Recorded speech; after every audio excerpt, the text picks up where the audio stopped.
The Elegoo Centauri Carbon is already a solid printer, but with the right upgrades, it becomes a whole different machine. In this video, I'll show you must-have mods that every Centauri Carbon owner should know about. Some are simple quality of life fixes, others make the printer easier to use every day, and together, they take this machine to the next level. First off, one of the bigger problems with the Elegoo Centauri Carbon is the door. It just doesn't open very wide, and that's where this little mod comes in handy. So this one literally just allows you to go all the way around. Installing this wasn't too hard. It was definitely something I had to think about while I was doing, because it was not hard, but it took some concentration to do. Now you do print these two arms that will go onto the side of the printer. You do print these pieces that'll connect to the door itself. You do have to use some hardware. I'll have that stuff linked down in the description below. And over on the page on printables, we'll show you exactly what you need, but I'll have links for stuff down below. Next up, let's upgrade this spool holder. This does an okay job, but I think we could do better. I found this really cool file that is going to utilize bearings to get a really smooth motion on this. Hopefully it extends it out a little bit off this, because I'm getting some wear here, which is really concerning. I just noticed that today, in fact. I just printed these in Galaxy PLA Black from Prusa, and this is just gonna be super cool because it's gonna utilize these two bearings to give it a really smooth motion here. All we have to do is install the bearings like so. And on the other side, it's not a super tight fit, so they do kind of pop out. This just goes into here. Kind of pops in, and now it spins super smooth.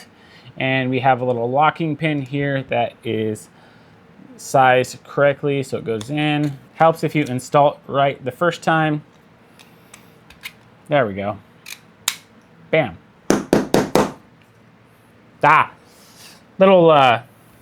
Give it a little bit of help there, but now this is super smooth.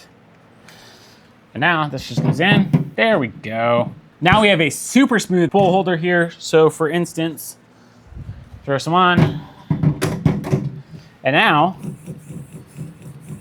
it has no resistance, so it should help feed this in a little bit as it goes. It's probably not going to be huge, but it's the little things that count. Either way, it's a super cool mod. I really like this. On to the next one. Hey, real quick, if you're enjoying this video, please watch it all the way through. That's all YouTube cares about nowadays is watch time, but you can still hit like and subscribe. I'd like that too. Now, this next one is from the one and only Uncle Jesse, and it is a additional air filter for the back of the exhaust. So it's super easy. All we have to do is print out these two pieces, get a couple little filters, and we're just gonna screw them on and it'll be good to go. Go ahead and unscrew this. Only needs to undo 2 screws, which I'm thinking we're gonna need some longer screws here. So you actually wanna remove this screw right here, not the one over here. Use this one. Hopefully we're gonna be able to use these existing hardware, so we're gonna go ahead and try. Pop that on, turn on tighten, push hard a little bit. Okay, yeah, this is gonna work. We don't have to get new hardware for this. This should work. There we go. Sweet. That works. Now we can just slot our filters in. And then we slide. Bam! There we go. Just like that. Super easy install. And now we have additional filters on the back of this thing. So if you're doing ABS or any volatile kind of prints, having this will help reduce some of those fumes. You know what's awesome?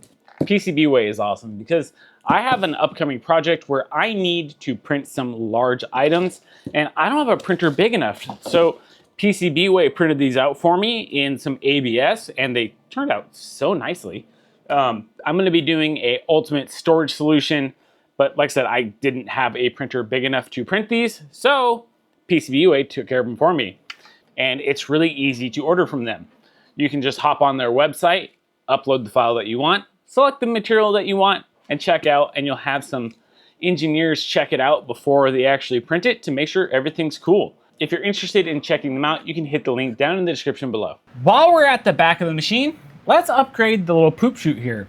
I found this really cool file, and what it does is it allows it to still attach to these 2 screws, And you can also add magnets if you wanted to. This will allow the poop to come out to the side, so hopefully it'll be a little bit easier to clean it up a little bit if you need to empty this thing out. This one is going to be super easy to install because I'm just going to use the 2 existing screw holes here. I'm not going to do the magnets, but it is nice to know that you have that option if you want to.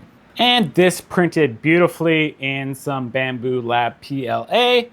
Super easy, nice print, no supports needed, and most of all, we can just slide it on. Bam.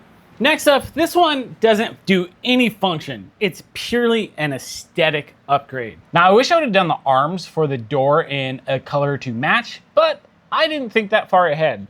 But this is just a little screen accent. This little screen accent just slides right on. Now we have a little bit of flare on our screen to give a little bit of pop of color. Who doesn't love a little bit more color? Now this next one is super simple. This is basically just a clip to kind of prop the door open if you only want to crack it and not have it be completely open. It's a super simple print that doesn't take any time and barely any filament, but it's gonna help printing PLA and PETG a little bit easier. All we need to do is attach this right here onto the door. This can come over, kind of pull over and hold the door, and there you go.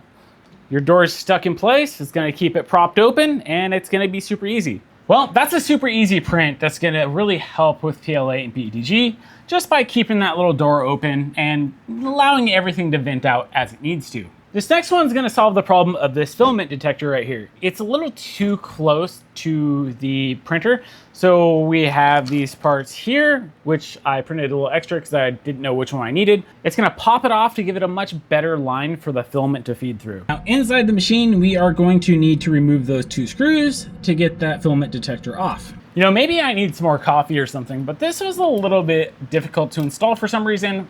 For whatever reason, I was thinking that it needed to go in like this rather than crooked like this. So that is something to note, is that this is not going to be the same way it was before. It is offset now, but this is great because it frees this up so much where everything is going to flow so much better.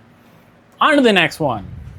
This next mod, I might have made a mistake. I don't know if this is going to work with the door mod that we just did, but we're gonna find out because I have some extra long M3 screws that we can use if needed. Let's try this out, see what happens. This next mod is going to allow you to hold the top cover as well as some extra build plates.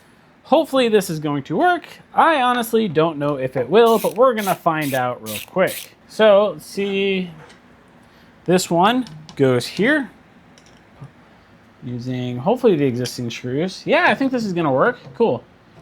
Nice. You can use the existing screws. Well, for most of it, because we are gonna run into a small problem here. We need to get this longer, which shouldn't be an issue. But first we'll undo this one. Okay, I got an M3 by 12 here, which should fix our problem.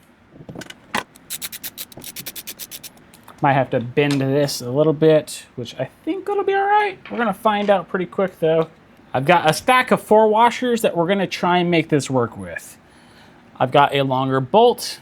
I have no idea if this is gonna work, but that's half the fun, right? Is seeing if this is going to work. All right, we've got the washers installed. Let's see. There we go, that worked. Sweet, that actually worked. Just adding like 4 washers behind this kind of made it so it didn't bow as much. So now we have this plus this, and we have a spot to put our additional build plates if we wanted to. Next up, we have this one right here, which is also from the one and only Uncle Jesse. And this is a scraper holder that happens to be magnetic. And it only takes like some 8x2 magnets, so it's really easy to install. This printed really quickly, and it's cool because you can just, bam, take your scraper. And now you have somewhere to handily store your scraper, which is something that you should always have nearby, and probably more than one because you're probably gonna lose it. Next up, this last one is an accessory holder that's gonna go right here on the side, and it'll hold a glue stick, you know, your Allen wrenches, pretty much whatever you might need. First, we can start by removing these 2 screws that are on the top here. And I believe we just use the existing screws for this, which is awesome. So now we can just put this on. Yeah, use the existing screws, which is perfect. Now I'm having issues with this one. The hole does not seem to be lined up very well. That is something you might need to take into consideration. If you print this one, you might have to make a modification. There we go. It's a bit tight, so be careful when you're actually trying to screw this in. But now we have a really cool spot to hold all of our tools, glue stick, pretty much anything you want to put in here, your Allen wrenches. It's a nice little cool tool holder. So there you have it. All the mods are installed, and now this is a way better printer than it was when I first got it. And I can't wait to start printing with it again. I'll have links down below for all of the mods, plus the parts that you'll need down in the description below. If I missed any, let me know down in the comments. And before you go, if you really want to upgrade the lighting and the ventilation on the top here, you should check out this video right here.